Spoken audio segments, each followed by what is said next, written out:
Salmo 119.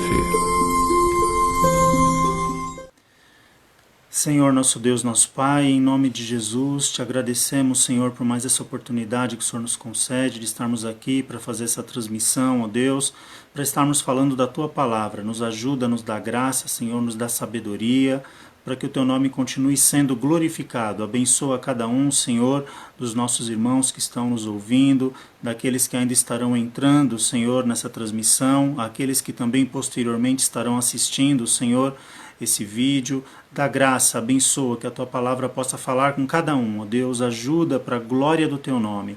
Abençoa também, Senhor, nós oramos a Ti a favor da nossa nação. Que o Senhor tenha misericórdia, Senhor, do nosso povo. Dá graça, Senhor, abençoa repreendendo este mal, ó Deus, esse vírus. Põe por terra, Senhor, essa enfermidade em nome de Jesus. Não somente na nossa nação, ó Deus, mas em todo o mundo, ó Deus. Pedimos a Ti que o Senhor venha pôr este mal por terra em nome de Jesus. Abençoa também os nossos governantes, Senhor. Abençoa os dirigentes do nosso país, dando graça, dando direção, para que eles possam governar, Senhor, com sabedoria, de acordo com a Tua vontade. Ajuda, repreende todo o mal, Senhor, dá direção. Abençoa também a Tua igreja, o Teu povo, dá saúde, Senhor, para os Teus servos. Continua, Senhor, guardando, livrando o Teu povo do mal. Continua suprindo as necessidades, não deixa faltar o pão, Senhor. Abençoa, abre as janelas dos céus, entra com a Tua provisão. Continua nos dando graça, continua abençoando, Senhor, o Teu povo, a Tua igreja. Abençoa, Senhor, o ministério no Ipiranga, o nosso pastor presidente, nosso pastor setorial, os demais obreiros, Senhor. Dá graça para o Teu povo, para os Teus filhos que estão aí também pregando a Tua palavra. Usa cada um como um canal de bênção para que o Teu nome continue sendo glorificado. Assim nós oramos e já te agradecemos em nome de Jesus. Amém. Eu gostaria de fazer uma leitura hoje com os irmãos. Nós vamos ler alguns versículos no Salmo 119. Nós vamos ler a partir do versículo 65. Paz do Senhor, irmã Lília, paz do Senhor, irmão Manuelzinho. Deus abençoe os nossos irmãos. Salmo 119, o versículo 65 até o 72. Paz do Senhor, irmã Rosinha, Deus abençoe. Diz assim: Fizeste bem ao teu servo, Senhor, segundo a tua palavra. Ensina-me bom juízo e ciência, pois crie nos teus mandamentos. Antes de ser afligido, andava errado, mas agora guardo a tua palavra. Tu és bom e abençoador. Ensina-me os teus estatutos. Os soberbos forjaram mentiras contra mim, mas eu, de todo o coração, guardarei os teus preceitos. Engrossa-se-lhes o coração como gordura, mas eu me alegro na tua lei. Foi-me bom ter sido afligido, para que aprendesse os teus estatutos. Melhor é para mim a lei da tua boca do que inúmeras riquezas em ouro ou prata. Amém? Nós vamos meditar um pouquinho essa noite, irmãos. Eu não quero cansá-los e nem tomar muito tempo, sobre como nós lidamos com situações adversas, não é? Hoje existe um conceito, entre aspas, sobre, principalmente no neopentecostalismo, né, sobre as adversidades. Hoje é comum nós vermos as igrejas pregarem num contexto geral que os crentes só são abençoados, e aquele negócio de abençoa quem está do teu lado, bendiz não sei quem, e é só contar vitória. Por exemplo, hoje em dia dificilmente alguém vai contar algum problema, não é? Os microfones, os espaços que a igreja cede hoje são somente para que as pessoas anunciem vitórias e principalmente bênçãos materiais. Dificilmente você vê alguém chegar à igreja nesses cultos neopentecostais, por exemplo, falando, olha, eu estou passando por uma dificuldade, passando por uma luta, eu preciso da oração dos irmãos. Não, isso não acontece mais, isso aí era para outra geração de crente. A impressão que dá é que os crentes de hoje são todos vitoriosos, não tem problema, são todos prósperos e as suas vidas são mil maravilhas. Mas será que quando Jesus disse assim, que no mundo nós teríamos aflições, será que ele estava querendo nos alertar que nós podemos passar por problemas, por dificuldades, por adversidades? Então, o verdadeiro evangelho, ele fala que nós passamos por situações adversas, sim.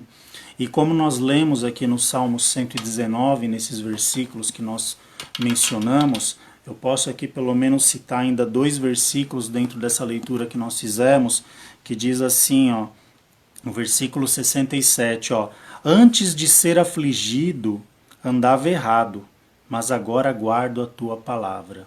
E o versículo 72 também diz assim, ó, melhor para mim, o 71, foi-me bom ter sido afligido para que aprendesse os teus estatutos. No 72, melhor é para mim a lei da tua boca do que inúmeras riquezas em ouro ou prata. Então aqui o salmista está dizendo que muitas vezes a aflição ela produz um efeito do que riqueza em ouro ou prata. Ou seja, muitas vezes nós aprendemos mais com as adversidades, nós crescemos mais com as adversidades do que com uma suposta vida, como que eu posso dizer, de prosperidade material ou uma vida pseudo abençoada, não é?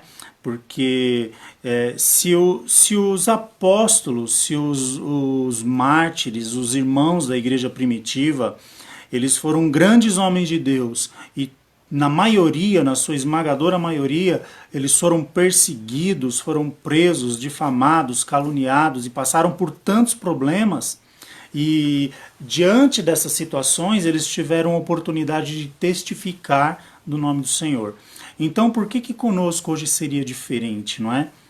Então, veja, é lógico que se nós perguntássemos aqui quem gosta de passar por luta, por adversidade, ninguém quer, né? É algo que ninguém deseja, mas eu costumo dizer assim, que é uma escola do discipulado pessoal de Deus na nossa vida.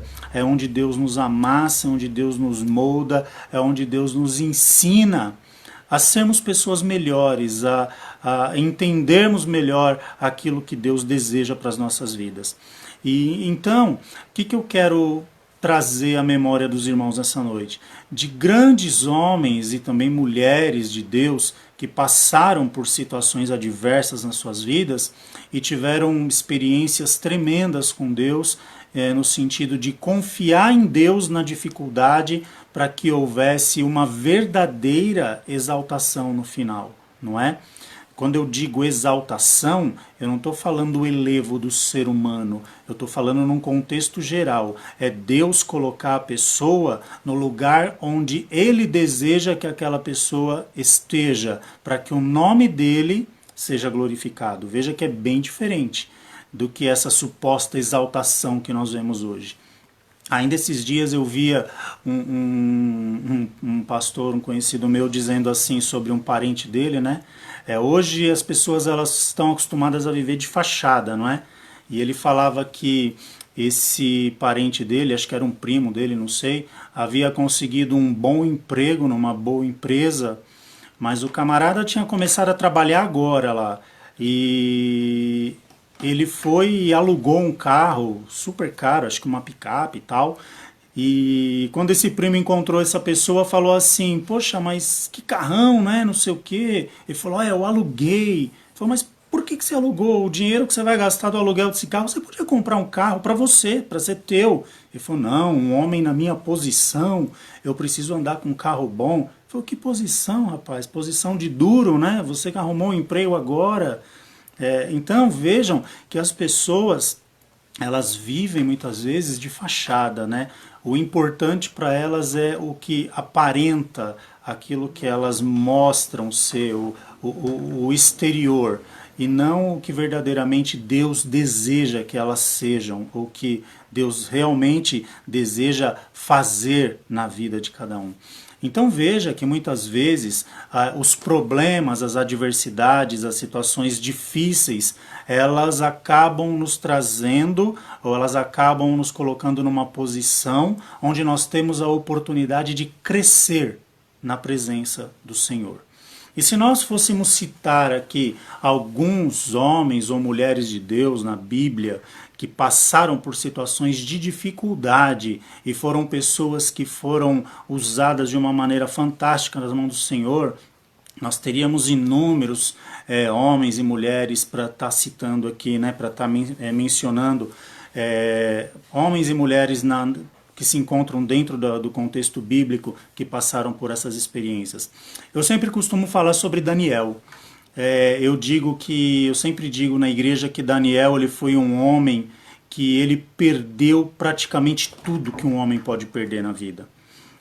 Quando Jerusalém foi tomada por Nabucodonosor, Daniel, na primeira leva ali dos homens que foram levados para a Babilônia, né? Nabucodonosor escolheu a dedo ali os sábios, os meninos, os jovens ali mais sábios de Jerusalém para levá-los à Babilônia, e Daniel foi nessa leva, né? Então Daniel, quando ele sai de Jerusalém para ir à Babilônia, ele não vai como um convidado, ele não vai com uma bolsa de estudos, ele não vai para estudar na Babilônia, não. Ele vai para lá como escravo, ele vai para lá como servo, ele vai para lá sem opção de escolha. E Daniel ele chega na Babilônia e se depara com uma situação onde ele vê a cidade que ele nasceu, Jerusalém, destruída, talvez a sua família morta.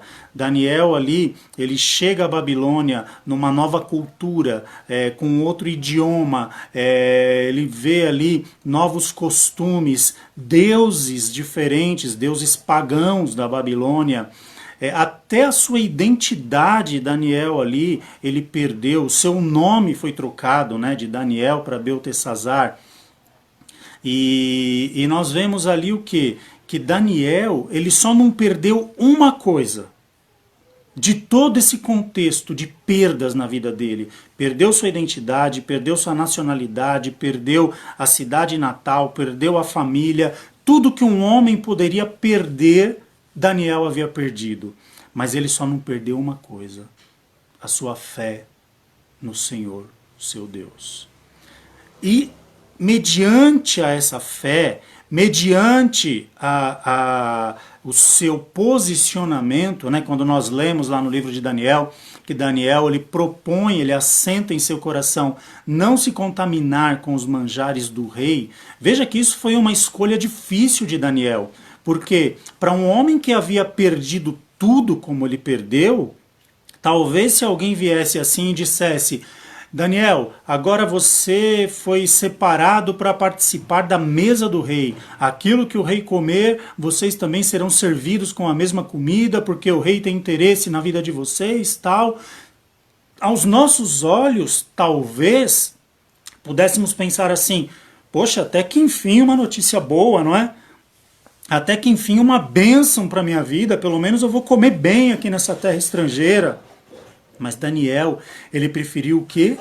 Não se contaminar com os manjares do rei. Ou seja, ele propôs no seu coração um pacto, um propósito firme com Deus, de fidelidade a Deus, onde em meio a todas essas perdas, Deus exalta Daniel grandiosamente. Veja que não foi Nabucodonosor que exaltou a Daniel.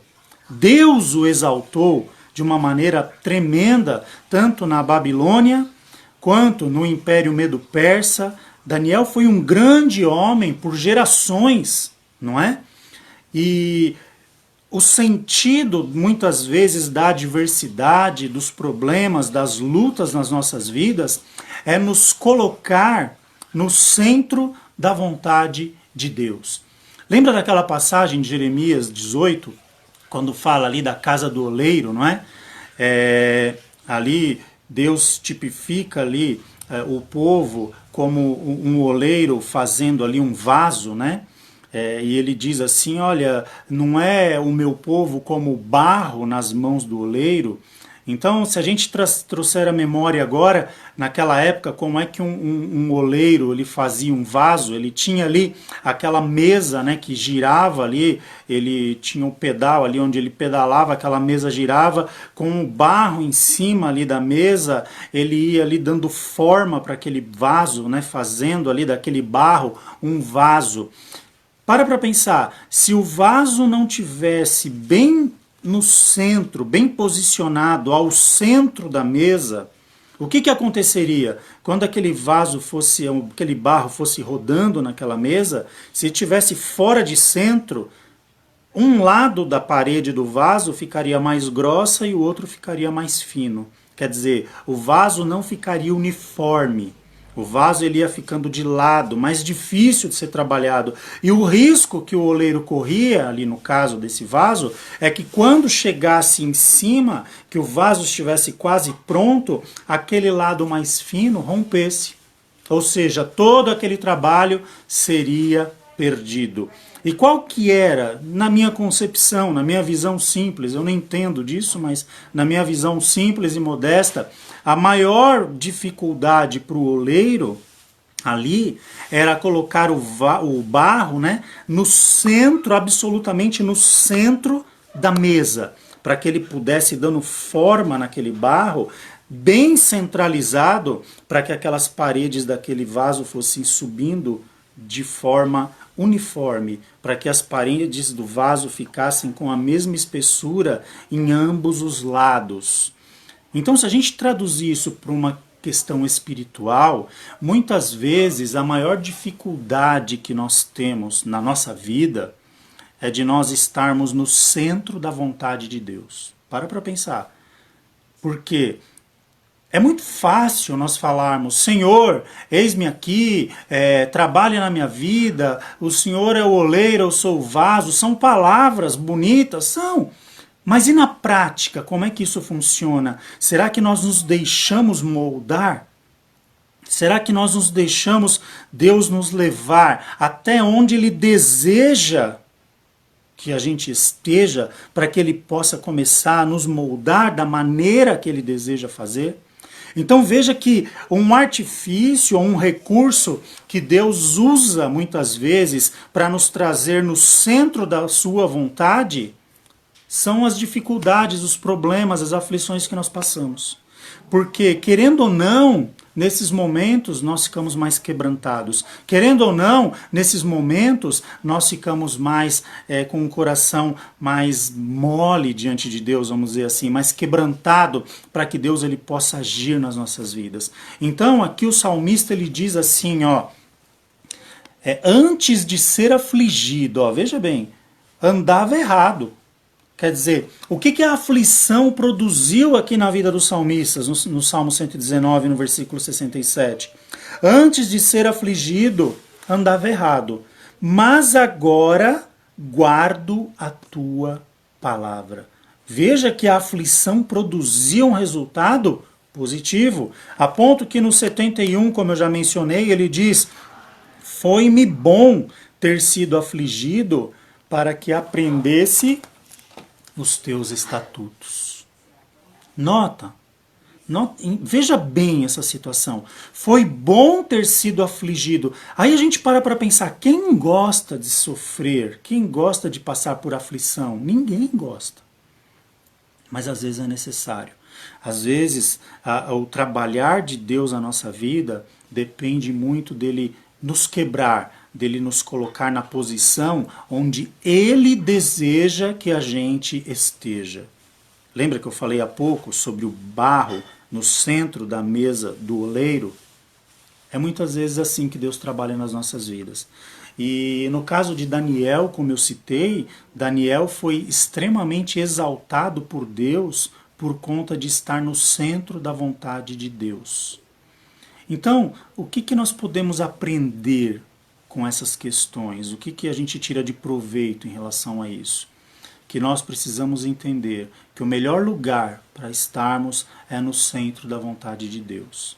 E muitas vezes, para a gente entender isso, essa situação ela vem mediante as aflições. Como eu falei, né, no começo, Jesus mesmo disse: no mundo tereis aflições, mas tende bom ânimo.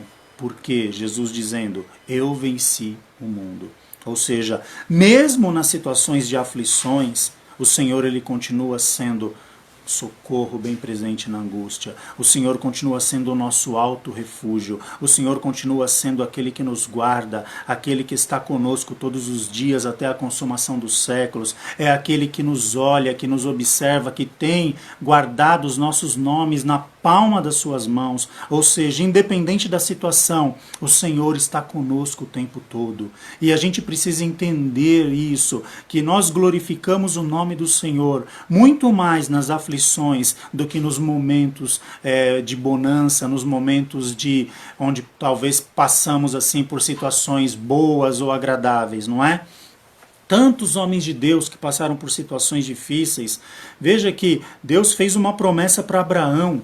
Né? Abraão já tinha ali uma certa idade e Deus faz uma promessa de fazer de Abraão uma grande nação, de multiplicar a sua semente. E Abraão ali ele sai da terra dele, como Deus havia lhe ordenado, do meio da sua parentela, caminhando por um deserto, para um lugar que ele não sabia ainda qual seria o destino. Eu costumo dizer na igreja que é como se Deus chegasse para nós nos dias de hoje e dissesse assim: olha, sai da tua casa, do meio dos teus parentes, enche o tanque do teu carro e vai para um lugar ainda que eu vou te mostrar. Peraí, eu vou pegar qual estrada, para onde eu vou? E Deus deixa por tua conta. Só para ver se você vai fazer aquilo que Ele manda você fazer. E a partir do momento que você começa a confiar naquilo que Deus diz, naquilo que Deus fala, Ele começa a te dar direção. Foi assim que Deus fez na vida de Abraão. Sai do meio da tua terra, do meio da tua parentela, para uma terra que eu te mostrarei. Deus não falou para Abraão assim: olha, vai para tal lugar. Falou: vai para uma terra que ainda eu te mostrarei. Abraão podia ter questionado: que lado? Direita, esquerda, norte, sul, leste, oeste?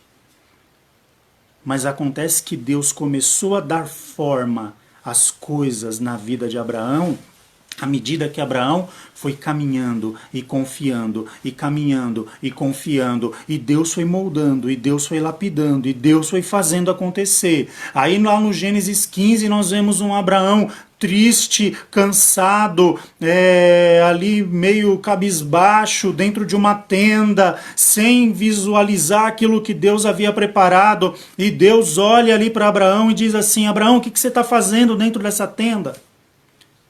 Sai para fora, porque a tenda te limita a visão. Dentro da tenda você não enxerga mais do que 4 paredes. E Deus diz: sai para fora, Abraão. Lembra que eu tenho uma promessa na sua vida.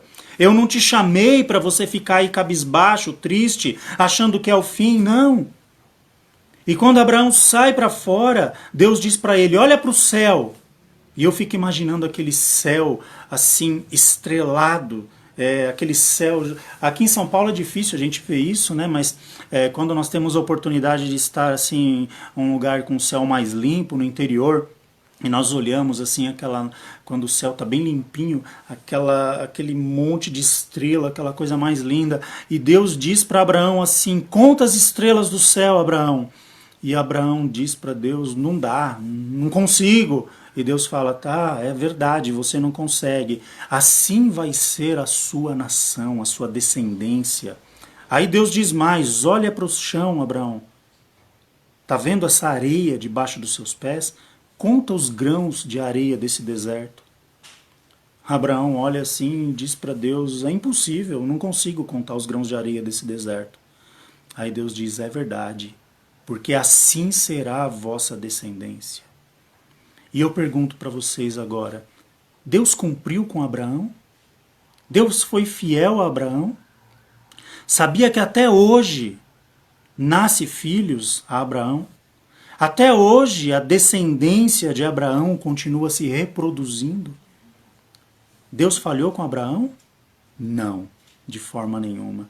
Por quê? Porque Abraão soube estar no centro da vontade de Deus, para que Deus agisse na sua vida e não ele fizesse aquilo simplesmente que lhe aprovesse. Deus agiu na vida de Abraão.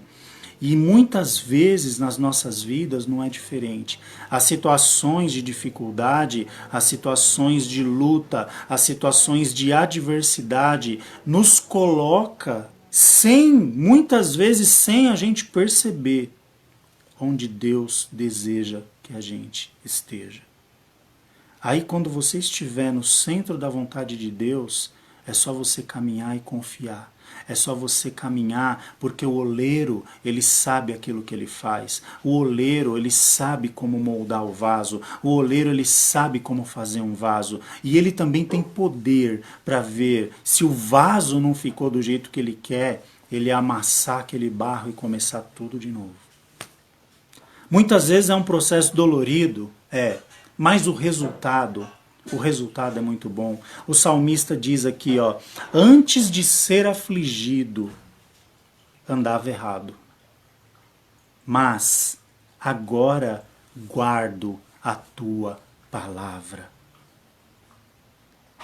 Quantas lutas que nós já não passamos, que nós saímos mais fortes. Não porque somos bons, não porque somos fortes, porque Deus nos fortalece. A palavra do Senhor não diz, a tua fé se aperfeiçoa na fraqueza. A nossa fé, ela é aperfeiçoada na fraqueza. E aí, quando também Deus, na sua palavra, nos diz, diga ao fraco, eu sou forte. Parece um paradoxo, né? Parece que se contradiz. Como é que o fraco vai dizer que eu sou forte? Sabe por que o fraco diz eu sou forte? Porque quando nós estamos fracos, nós não confiamos mais na nossa própria força. Quando nós estamos fracos, nós confiamos na força do Senhor. Aí nós somos fortes. Mas por que isso é tão difícil da gente entender? Por que muitas vezes isso é tão difícil de entrar na nossa cabeça? E a gente precisa compreender que são nesses momentos que Deus nos prepara, né? Nós podemos falar, por exemplo, também de Moisés. Moisés, ele foi um homem que ele foi criado no Egito. Nós conhecemos a história de Moisés. Moisés foi criado pela filha de Faraó. Moisés viveu 40 anos no Egito, ali no palácio de Faraó, comendo o melhor da terra do Egito, aprendendo com os melhores ensinadores da terra do Egito. Moisés foi instruído em toda a ciência do Egito, era um homem extremamente culto, um homem extremamente sábio. Mas Moisés, ele tinha uma crise de identidade com ele mesmo. Por quê? Porque para os egípcios ele era hebreu. E para o seu povo de Israel, para o povo hebreu, ele era egípcio. E Moisés ali ficava confuso com aquilo, ele não sabia ao certo que lado ele pendia. E sempre que a gente fica em cima do muro com as coisas de Deus, a gente não está no centro da vontade de Deus, porque a gente só consegue estar no centro da vontade de Deus quando a gente se deixa ser trabalhado por Deus, ou quando a gente toma o partido, eu escolho a Deus, eu desejo que Deus faça na minha vida. E Moisés, ele estava nessa situação, bom, para os egípcios eu sou hebreu, para o povo hebreu eu sou egípcio, até que Deus ali cria uma situação onde Moisés ali, ele tem um encontro ali ele presencia uma situação e ele fica indignado, ele mata um egípcio e esconde o corpo daquele homem, né? Moisés, ele comete ali, se a gente fosse julgar Moisés, seria um duplo homicídio, né? Assassinato e ocultação de cadáver. E aí Moisés, ele vai para a terra de Midian, ele fica lá 40 anos cuidando de ovelha. Quer dizer, um homem que foi criado no Egito, que era instruído em toda a cultura do Egito, de repente ele se vê ali esquecido, isolado num lugar, por 40 anos num deserto, cuidando de ovelha.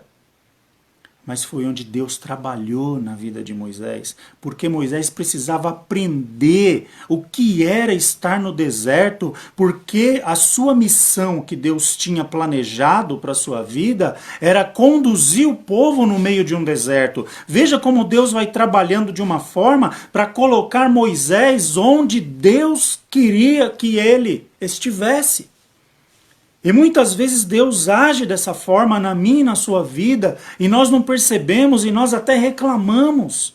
Mas Deus ele está trabalhando de uma forma para nos colocar no centro da sua vontade, porque aí nós estando no centro da vontade do Senhor, é onde Deus vai poder trabalhar, é onde Deus vai poder nos fazer crescer, onde Deus vai nos moldar da maneira que Ele deseja, para que a gente dê o resultado que Ele deseja.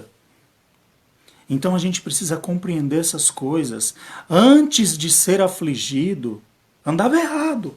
Fazia o que eu queria. Eu não tinha discernimento da vontade e da obra de Deus. Mas agora eu guardo a tua palavra, o salmista diz aqui. E a gente precisa entender, Moisés foi o maior legislador de Israel. Moisés foi um grande homem de Deus, usado por Deus ali para conduzir uma nação para fora da terra do Egito. Mas foi necessário esse processo, foi necessário esse trabalhar de Deus. Imagina se Moisés entra numa dessas igrejas neopentecostais de hoje. Aqui está o grande Moisés. Espera aí, vamos falar baixo. Esse Moisés, espera, ele matou um cara. Esse Moisés aí, ele foi levado para o deserto, ali ficou errante naquele deserto, ali de trás de uma malhada ali de ovelha. Quer dizer, não vamos falar dele agora não. Vamos contar só do passado dele de glória no Egito. Ou seja, o processo de Deus na nossa vida, muitas vezes, dentro desse processo, estão incluídos, é incluído as aflições que nós passamos. É um processo do trabalhar de Deus nas nossas vidas. Notem que Deus ele é tão misericordioso e a graça de Deus ela é tão tremenda na nossa vida, que o homem que saiu fugido do Egito porque matou alguém e ocultou o cadáver, foi o mesmo homem que Deus usou para escrever: não matarás. Sabe o que é isso? É graça. É a graça de Deus que nos permite isso. A graça de Deus nos faz, nos transforma, nos molda de acordo com a vontade de Deus. Veja que o homem que cometeu um assassinato lá atrás, na presença de Deus, ele tinha autoridade para escrever: não matarás. Isso é nós estarmos no centro da vontade de Deus. Isso é nós glorificarmos a Deus nas nossas aflições. A Bíblia diz assim: em tudo dai graça.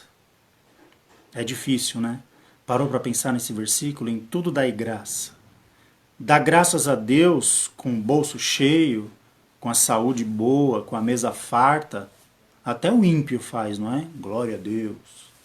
Agora você glorificar o nome do Senhor no meio da adversidade, em meio à dor de uma perda, em meio a quando falta o pão na tua mesa, ou quando passa por uma situação de enfermidade, aí é só para quem tem fé. Aí é só para quem verdadeiramente crê que o Senhor está no controle absoluto da sua vida. E Deus, nesta noite, nos convida a lembrar que Ele, em nenhum momento, perdeu o controle das nossas vidas. Que apesar de qualquer adversidade que possamos estar passando agora, de qualquer situação difícil que possamos estar enfrentando nesse momento, o Senhor é aquele que continua tendo o controle absoluto de todas as coisas. O Senhor é aquele que tem tudo no seu absoluto controle e tudo está no centro da sua vontade, porque Ele é Deus. Como nós sempre falamos, uma palavra do Senhor, ela pode mudar tudo. Quando os discípulos enfrentavam ali naquele barco aquela tempestade, e eles estavam ali apavorados porque o barco ia afundando, e Jesus estava no barco, dormindo, e de repente os discípulos vão lá e chacoalham a Jesus: mestre, não te importa que pereçamos? Aí Jesus levanta, olha para aquela situação. O que causava aquela situação? Era o vento forte. Conforme o vento soprava com ímpeto, com força, ele levantava as ondas ali do mar e aquelas ondas davam contra a embarcação dos discípulos, quase os levando ao naufrágio, né? Quase que eles afundavam com essa situação. Jesus ele vai direto no foco do problema. O que Jesus faz? Repreende o vento. Aquieta-te, vento. Quando Jesus repreende o vento cessa. Quando o vento cessa, as ondas diminuem e o mar fica liso novamente. E eles voltam a navegar em segurança. Uma palavra que o Senhor proferir a favor da sua vida muda toda a sua história. Uma palavra que o Senhor proferir ao teu favor. Mas eu quero te dizer, esteja no centro da vontade de Deus, para Ele fazer aquilo que deve ser feito na sua vida. Entenda o trabalhar de Deus, glorifique a Deus, deixa o Senhor te conduzir. Eu estou num deserto, irmão, e o deserto é difícil, o deserto é escaldante de dia, é gelado à noite. Eu sei que é difícil. Eu sei que é difícil. Mas o Senhor é aquele que durante o dia ele põe a nuvem para conduzir o seu povo e à noite ele põe a coluna de fogo para aquecer e ali iluminar o arraial do seu povo. Confia no Senhor, Ele tem cuidado de você de dia, de noite, nos momentos de bonança, como nos momentos de dificuldade, nos momentos de alegria, como nos momentos de tristeza. O Senhor é aquele que tem te consolado, que muitas vezes tem te carregado, e muitas vezes nós não nos damos conta disso. E o Senhor é aquele que está conosco, porque Jesus prometeu: eis que estou convosco todos os dias, até a consumação dos séculos. Amém? Que o Senhor possa abençoar a cada um de vocês, consolando, fortalecendo a sua fé, fortalecendo a cada coração, a caminhar firme na presença dEle, sabendo que Ele tem cuidado de vós e que Ele está no mais absoluto controle de todas as coisas. Amém? Deus abençoe grandemente a todos. Nós vamos estar orando agora para encerrar. Convido a todos a estarem conosco em oração nesse momento.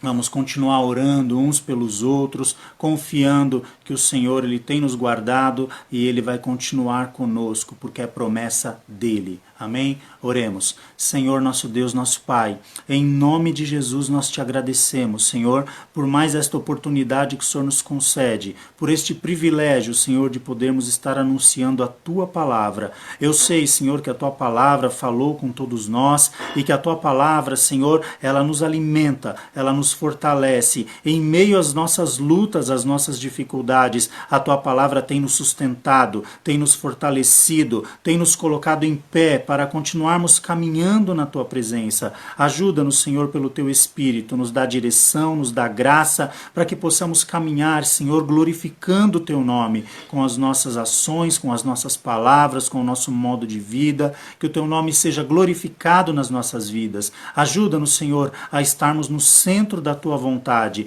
e que o Senhor possa fazer, Senhor, das nossas vidas instrumentos, Senhor, de valor, para que possamos glorificar o Teu nome, como a Tua palavra diz, que sejamos sal, Senhor, e luz para este mundo, ó Deus. Ajuda o Teu povo, abençoa a Tua igreja, continua guardando a cada um dos Teus filhos, livrando de todo mal, dando saúde para o Teu povo, Senhor. Repreende todo mal, que o Teu sangue esteja no umbral das nossas casas, Senhor, das nossas portas, nos guardando de todo mal. Livra o Teu povo, Senhor, guarda, que o Senhor continue abençoando, que o Senhor continue sendo provedor e que o alimento não falte na mesa dos Teus servos. Continua abençoando a Tua igreja, continua nos dando uma noite na Tua paz, nos guarda, nos livra de todo mal. Assim nós oramos e já Te agradecemos no nome santo de Jesus. Amém.